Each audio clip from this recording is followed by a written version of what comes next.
아까 이 가처분 신청 얘기하셨잖아요. 네, 책 그렇습니다. 판매 금지. 2심 이 판사 우리가 지금 뉴스에서 많이 보는 분이 네, 그렇습니다. 이 판사가 그 판결을 내렸네요. 네, 그렇습니다. 네, 이균용 서울고법 부장판사 대법원장 후보자인데 네. 이 사건을 판단한 거예요? 네, 그렇습니다. 예. 그래서 6쪽만 다 네. 삭제하고 예. 다시 내라? 네, 그렇습니다. 이것도 참 특이하네요. 글쎄요, 이제 부승찬 대변인하고 예. 윤석열 정권하고 참 여러 가지로 어. 악연이구나. 인연이 있어요. 라는 생각을 했습니다. 네. 한편으로는 이제 대통령실의 고발을 받고, 한편으로는 책에 대한 가처분의 재판장이 네.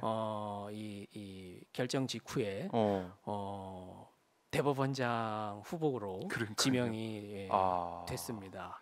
부승찬 대변인은 예. 참 지금 묘한 심정이십니다. 그래요. 예, 묘한 그렇습니다. 심정이다. 예, 예. 그러네. 이 판결 내리고 지명을 받았네요. 어떻게 뭐 시간 순서로 보면 그렇죠. 그런 셈이 됐죠. 시간 순서로 보면까지만 얘기하겠습니다. 네, 시간 순서로 보면 그런데 그 하여튼 부승찬 전 대변인 예. 어떻게 보면은 대통령실 고발도 당하고 또 예. 이 가처분 신청된 이 관련된 2심 판사는 대법원장 후보자로 가 있고 여러모로 부승찬 전 대변인 아까 왔었거든요. 네. 방송하고 갔는데 네. 여러모로 참 힘들고 예. 외롭고 그럴 것 같다 이런 생각이 드네요. 뭐 힘이 전혀 안 들지 않으시겠지만 뭐 당당하게 싸우고 계십니다. 당당하게 싸우고 예, 있다. 예. 변호사님 어떠세요? 좀 하시면서 이 사건 맡아서 하시면서 저는 지금 이 가처분 사건은 맡지를 않고 가처분 사건은 안 맡았는데 않고 있다가 예. 지금 2심 결정이 나고 나서 이제 맡게 됐습니다. 그래요? 예. 2심 결정에 대해서 이제 이의 신청을 했고요. 네. 9월 12일에 신문이 열립니다. 신문이 열리는데요. 그 이균용 그 대법원장 후보자님께 정말 이 결정문은 납득이 안 간다라는 말씀을 드리고 싶습니다. 변호인 입장에서 그렇습니다. 네. 변호인 입장을 떠나서 국민의 한 사람으로서도 이균용 대법원장께서 후보자. 대법원장 후보자께서 쓴 판결이 쓴 재판이 네. 이거 딱 하나다. 예를 들어서 뭐 그러시지 않 수많은 재판을 하셨지만 그렇죠. 이 재판 하나밖에 예를 들어서 한 적이 없다라고 한다면 네. 대법원장 되시면 안 됩니다. 그래요? 전혀 대법원장으로서의 자격이 없는 결정문입니다. 여기에 보면 네. 이거에 대해서 지금 가처분이 내려진 근거 결정문에 이런 네. 말이 있습니다.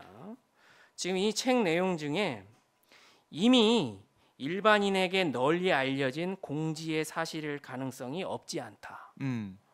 이런 결정문에 이런 문구가 있습니다. 그래요? 예. 이미 일반인에게 널리 알려진 공지의 사실일 가능성이 없지 않다. 그런데 책은 내지 말아라.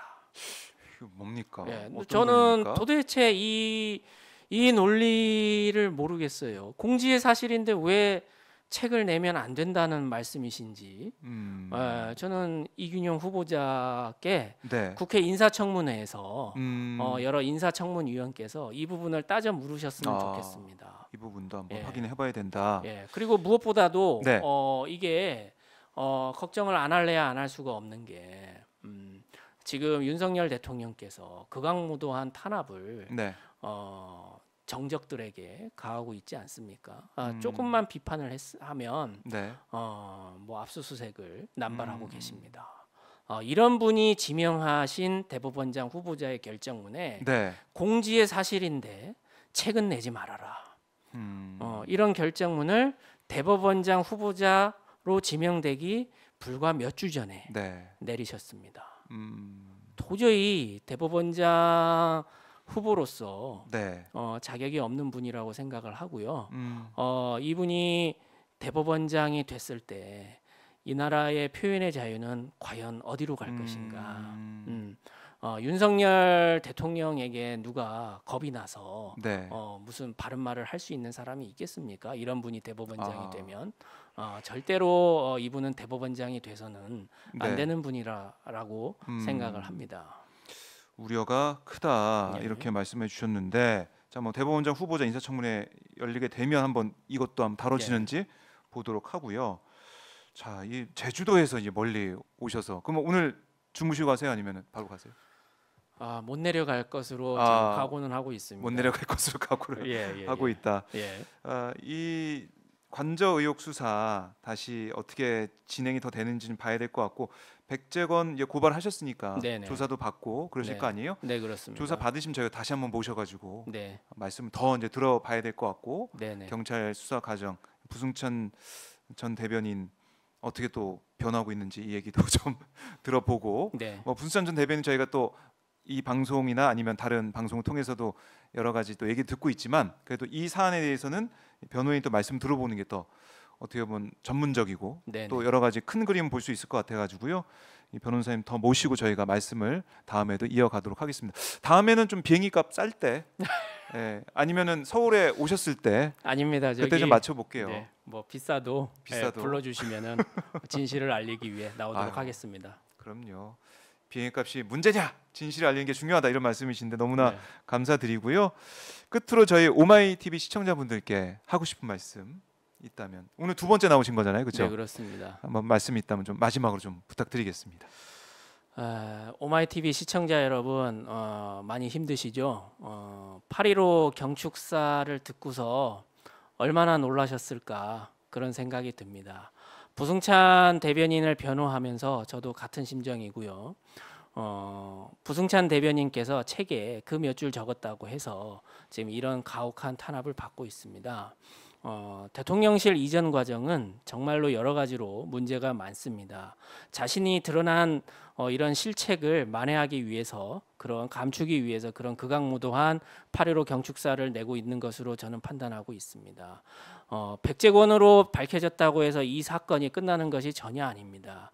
백제권으로 드러났다라는 것은 대통령실 이전 과정에 어떤 절차적 규정이 상당수 무시된 채 규정을 위반하고서 진행된 게 아닌가라는 그런 의심을 낳고 있습니다. 일단 백제권을 고발하는 것으로 시작을 하겠습니다. 이제 저를 불러서 고발인 조사를 할 텐데요. 이 자리에서 제가 백제권 교수로 드러난 것이 어떠한 문제점이 있는지 경찰에게 하나하나 낱낱이 밝혀서 반드시 백제권 교수에 대해서 소환 조사가 이루어질 수 있도록 최선의 노력을 다하도록 하겠습니다. 감사합니다. 네, 변호사님 오늘 말씀 잘 들었고요. 다음에도 또 저희 좋은 말씀 기대하겠습니다. 감사합니다. 네, 고맙습니다.